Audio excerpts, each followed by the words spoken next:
ya mipango na uwekezaji, lakini pia wizara ya mipango na uwekezaji na ofisi ya rais mipango na uwezeshaji.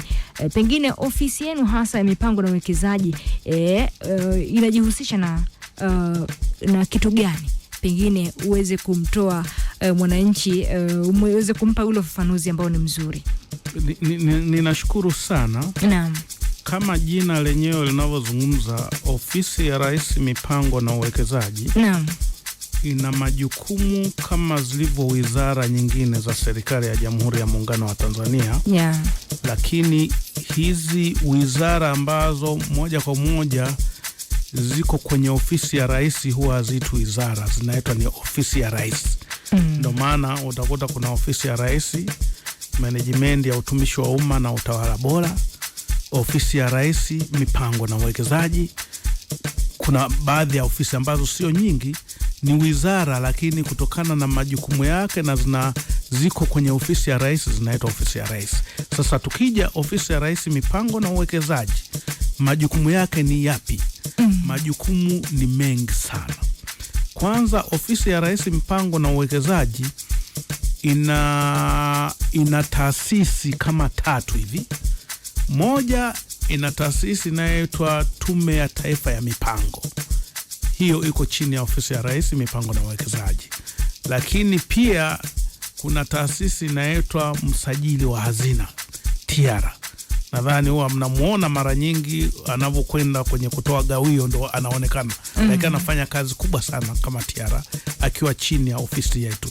Lakini pia kuna taasisi inayoshughulika na uwekezaji, inaitwa Mamlaka ya Uwekezaji na Maeneo Maalum, TISEZA.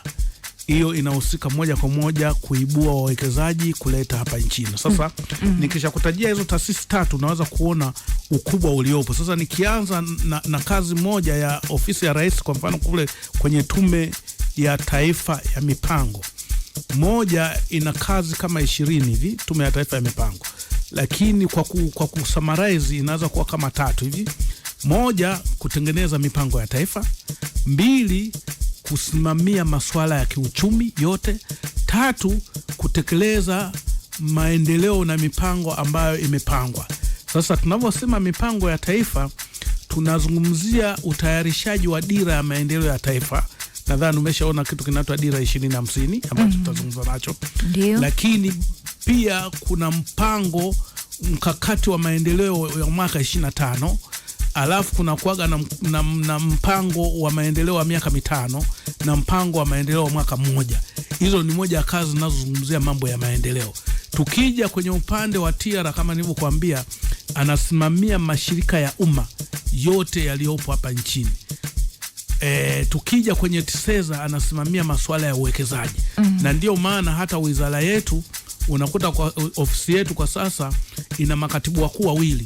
Kuna katibu mkuu anayeshughulikia masuala ya mipango na kuna katibu mkuu anayeshughulikia masuala ya uwekezaji. Kwa hiyo hizo ndizo kazi za ofisi ya rais mipango na uwekezaji. Ndio? Naam. Sawa. Pengine msikilizaji ameweza kuelewa kwa uzuri zaidi.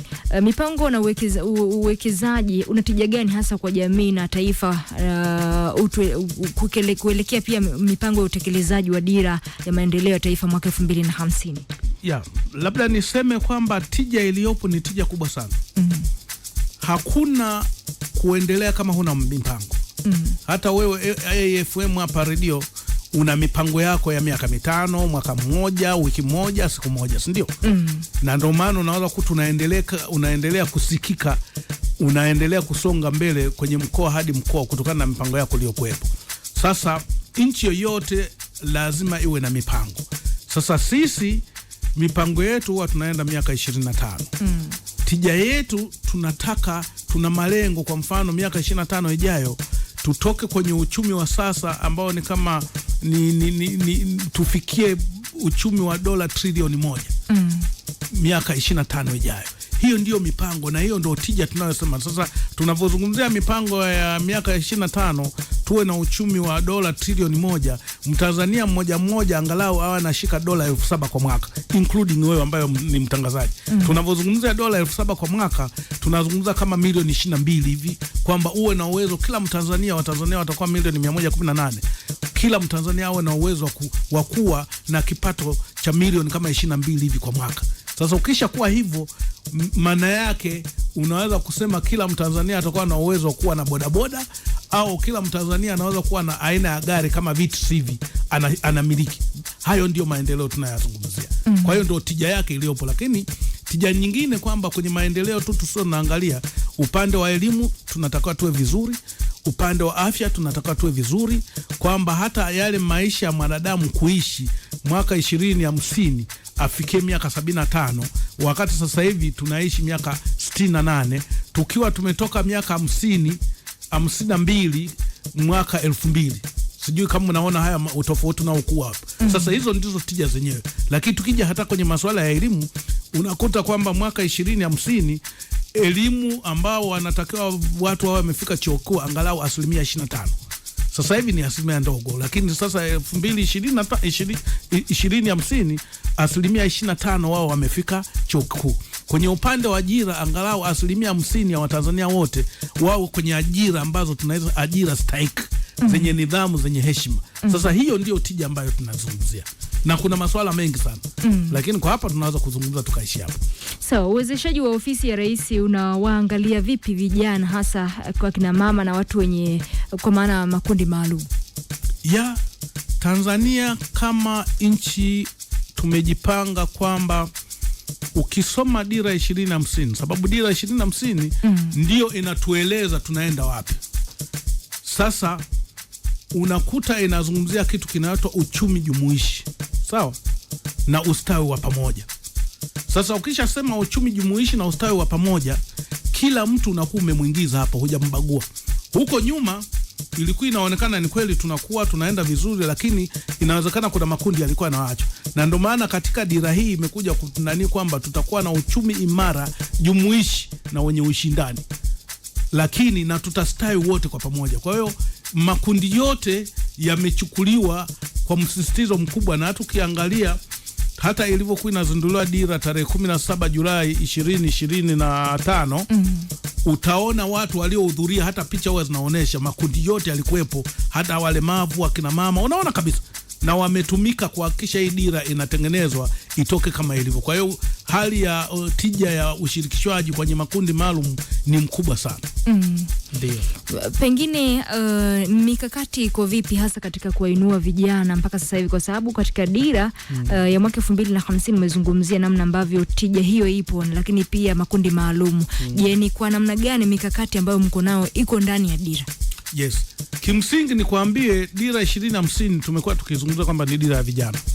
Kwa hiyo umeniuliza mikakati iliyopo kuhakikisha vijana wanainuliwa. Ipo ni mikakati mikubwa. Kwanza, dira yenyewe katika utayarishaji 67% ya Watanzania walioshiriki ni vijana. Kwa hiyo katika 100%, 67% walioshiriki walikuwa ni vijana. Na tuliwashirikisha vijana ili moja waone ni kitu chao. Sawa? Ili moja waone wameshiriki na wameshirikishwa. Isifikie dira ionekane ni ya viongozi au ni ya wizara. Kwa hiyo hii dira ni ya kila Mtanzania, na sisi kazi yetu ni kuhakikisha moja tunapanda mazingira ya uzalendo. Na uzalendo unatokea kutokana na ushirikishaji ulio mzuri, kuwa na utawala bora na mambo kama hayo. Kwa hiyo vijana wameshirikishwa, na tunavyosema vijana ni dira yao. Mtoto ambaye hajazaliwa sasa, hii dira inaanza kutekelezwa tarehe 1 Julai 2026. Tumebakiwa karibu na siku chache tu kufika Julai, ndio? Kama wiki mbili. Sasa mtoto atakayezaliwa tarehe 1 inapofika mwaka 50 atakuwa na miaka 25, ndio? Sasa hawa ndio itakuwa ni kundi kubwa linaloendelea kutekeleza dira mpaka inavyoisha. Lakini vijana wenye miaka kuanzia hata 30 kushuka chini, hii ndio dira yao, na ndio maana tunasema hii dira ni dira ya vijana. Tumefanya hivi ili kuwa na ushirikishaji mkubwa na kubadilisha mindset. Hapo ndio changamoto ambayo ipo. Je, vijana wetu fikra zao zikoje? Zimeganda au zina mabadiliko? Wanajiendeleza au hawajiendelezi? Wanasoma fursa zilizomo kwenye dira au hawasomi? Maana changamoto haya ni kubwa. Dira imetoa mifumo mingi sana ambapo hata ukisoma tu unakuta kijana unaweza kuingia pale na ikaanza kukusaidia ukaendelea na maisha yako. Lakini sasa tunapambana kuhakikisha kwamba tunabadilisha fikra za Watanzania wote ili kuhakikisha kwamba hii dira inatekelezeka vizuri, na ili kupata uchumi wa trilioni 1 tunapofika dola trilioni 1 tunapofika mwaka 2050. Sawa, umezungumzia hapo katika utekelezaji wa dira ya mwaka 2050 ni kwa namna gani unaenda kuleta uchumi unaenda kukua, lakini pia malengo hayo yanaenda kufikiwa tukitoa vijana, lakini kuna mikakati hapa, lakini katika nafasi mbalimbali kuna masuala ya nishati safi, kuna masuala ya kilimo, kuna masuala ya kielimu. Lakini tukite hapo katika kilimo, tukinafahamu kabisa Tanzania ni nchi tunasema na kilimo ndio uti wa mgongo. Katika sera ya mwaka dira ya mwaka 2050 kubwa na la zaidi na ambalo limezungumzwa ni kilimo na masuala mazima ya uwekezaji. Je, mmejipanga vipi na mkakati uko vipi kufikia haya malengo na kufikia basi huo uchumi wa dola trilioni 1? Yeah. Kwanza umezungumzia uwekezaji, pili umezungumzia kilimo. Tukianza kwanza kwenye kilimo. Naam. Dira ina malengo 4. Sawa? Dira ina malengo 4. Lengo la kwanza ni Tanzania kuwa na uchumi wa kati ngazi ya juu. Sawa? Ndio. Ambao mambo yake yaliyomo, shabaha zake ni kwamba moja, kilimo kimetambuliwa kwamba Tanzania iwe ni nchi ambayo inaweza kulisha Afrika nzima. Sawa? Ndio. La kwanza. Lakini la pili, katika sekta za mageuzi kilimo kimekuwa ni namba 1. Kwa nini kilimo ni namba 1? Moja, kinatoa ajira, lakini mbili, kina wanasema wazungu kina multiplier effect, yani kwamba utendaji wa kilimo unaweza kuleta kitu kingine. Kwa mfano utalima mazao, utazalisha, utatengeneza, utafikia unatengeneza mkate, unatengeneza nani. Kwa hiyo kwa kuwa na kilimo tunategemea kwamba hata ukuaji wa viwanda utaongezeka. Sawa? Lakini Tanzania iwe na chakula cha kutosha. Maana nchi yoyote ambayo haina chakula huwa inashindwa kuendelea. Kwa hiyo kwenye kilimo kuna vitu vingi ambavyo vimefanyika. Sasa umezungumzia issue ya uwekezaji. Kwenye uwekezaji kukoje? Tofauti na mifumo mingine iliyokuwa huko nyuma, dira hii na serikali imetambua kwamba ili tufikie lengo la dola trilioni 1 tunapofika mwaka 2050, sekta binafsi lazima iheshimiwe.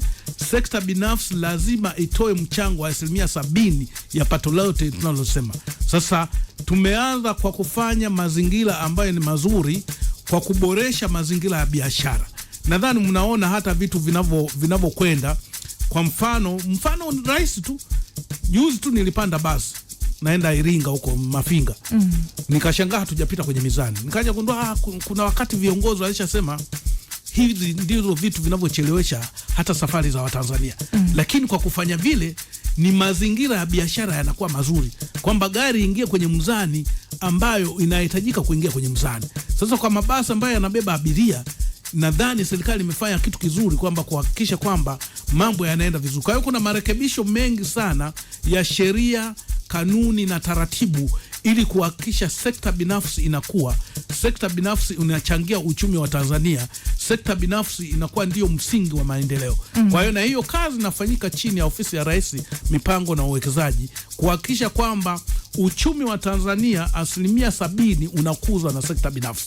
Sasa tunaendeje kufika sekta binafsi? Kama nilivyosema, kuna uboreshaji wa mazingira ya biashara na uwekezaji.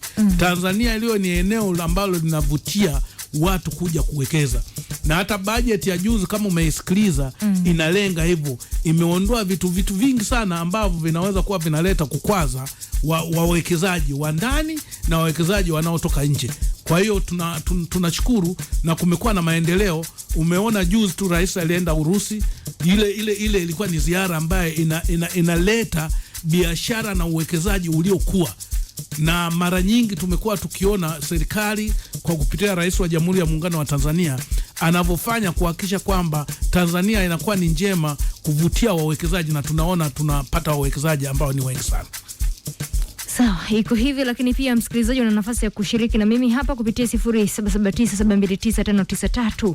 Anasema anaitwa Elia. Tanzania iwepo, lazima mazingira aliyouliza msikilizaji ambaye yuko Nara yanatekelezeka. Akifuatilia vizuri hata Wizara ya Kilimo mambo yamebadilika ili kuhakikisha kilimo kweli kinakuja kuwa ni uti wa mgongo unaosaidia ukuaji wa uchumi. Haya, wepo kutokea maeneo ya Chamwino, anasema anaitwa Hassan. Anasema juzi bajeti ya serikali kuu mwaka 2026-2027 25-26 imepitishwa.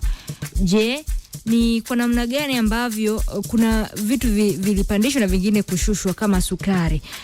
Tunafahamu ni kwa namna gani ambavyo mmemwangalia huyu mwananchi wa hali ya chini kwa siku anatumia dola ngapi? Lakini vipi kuhusiana na swala zima la ajira? Kuna walimu ambao wamekaa miaka 5 wanajitolea lakini hawana ajira. Serikali na mpango mkakati gani? Ya, labda nimjibu hilo ni kwamba nadhani nilitangulia hata kusema amesikiliza kwamba tunapofika 2050 tutakuwa na ajira 50% ya Watanzania, si ndio? Sasa mifumo inaendelea kutengenezwa, na ndio maana tumesema kuna sekta 9 za mageuzi ambazo zitaanza kutekelezwa. Mojawapo ni sekta ya kilimo, sekta za viwanda, usafiri fungamanishi, utalii. Kuna vitu vingi ambavyo viko humo ambavyo vyote hivi vitakuwa vinachipuka kwa kutengeneza mifumo ya ajira. Kwa hiyo tunavyoenda inawezekana kabisa hali ikawa sio kama hii anayeiona. Serikali imesema tunapofika dira hii, tunapofika mwaka 2050 Watanzania 25% wao wamefika vyuo vikuu. Sasa hawezi kufika vyuo vikuu kama hawajafundishwa. Kwa hiyo kuna mipango inayofanyika kuhakikisha walimu wanakuwa na uwezo wa kupata kazi za kufundisha ili Watanzania hawa wafike chuo kikuu wakiwa ni 25%. Kwa hiyo ni mifumo ambayo tunazungumza sasa, ndo tunaanza. Ni vizuri tukasubiri tukaanza utekelezaji, Watanzania wataona ni nini ambacho kinatokea.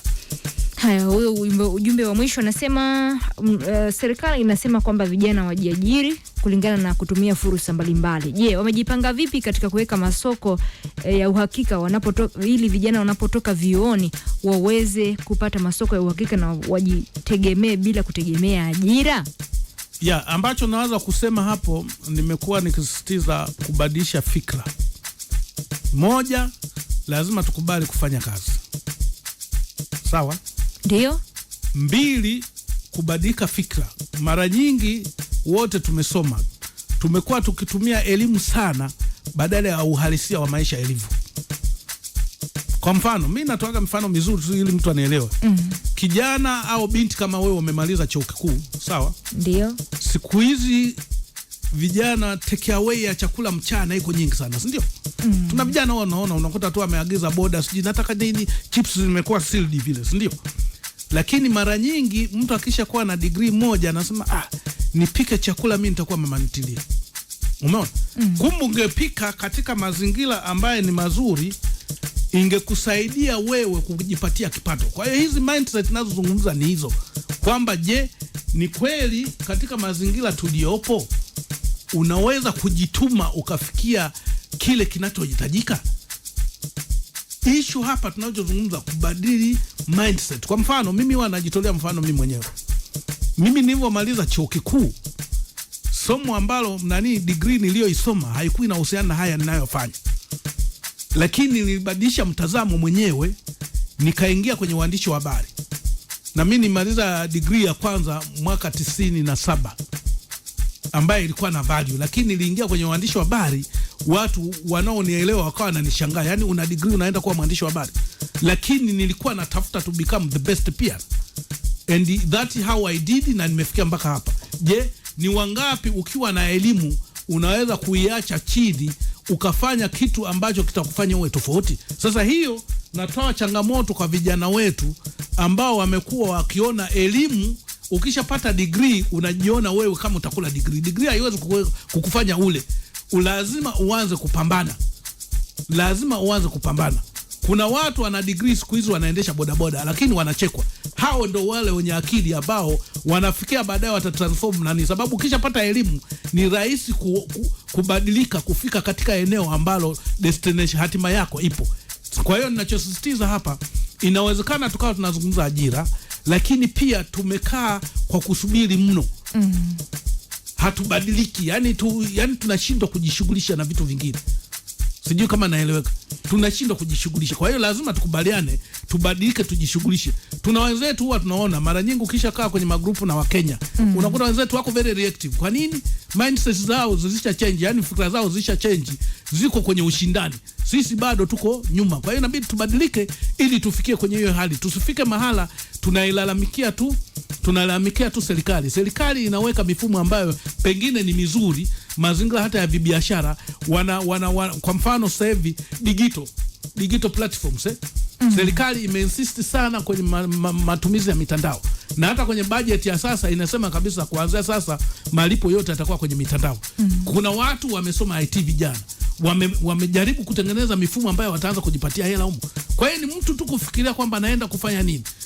Serikali inazungumzia mambo ya digital, si ndio? Je, kuna wangapi ambao wana uwezo wa kufanya mifumo ya kompyuta wakatengeneza ajira huko? Sababu ni vitu vidogo vidogo ambavyo ukiangalia kama nchi za hizi za mashariki ya Asia zimeendelea kutokana na masuala ya IT. Lakini sisi kuna vijana wamesoma IT bado hatuendelee. Kwa hiyo lazima tubadilishe mindset zetu. Sawa. Swali la mwisho kabisa na tunatamatisha, dira ya mwaka 2050 wekeza Tanzania, maana yake inalenga nini hasa Tanzania aweze kufahamu? Ninashukuru sana. Dira 2050 wekeza Tanzania imelenga kuhakikisha kwamba uchumi wa Tanzania unafikia trilioni $1 ifikapo 2050. Na hii kama ofisi ya Rais mipango na uwekezaji tumetengeneza hiyo ili kuhamasisha watu.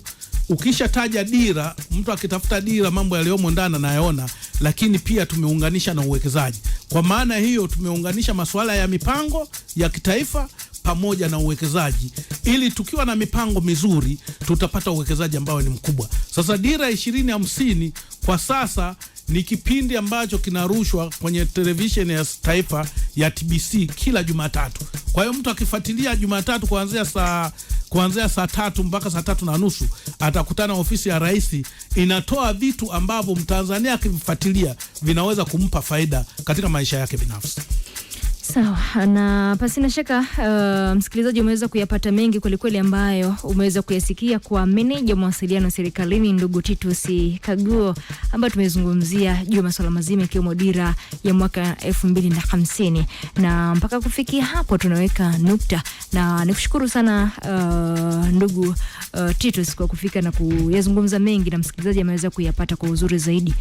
Na msikilizaji atakuwepo hapa DJ Maniuzo alikuwa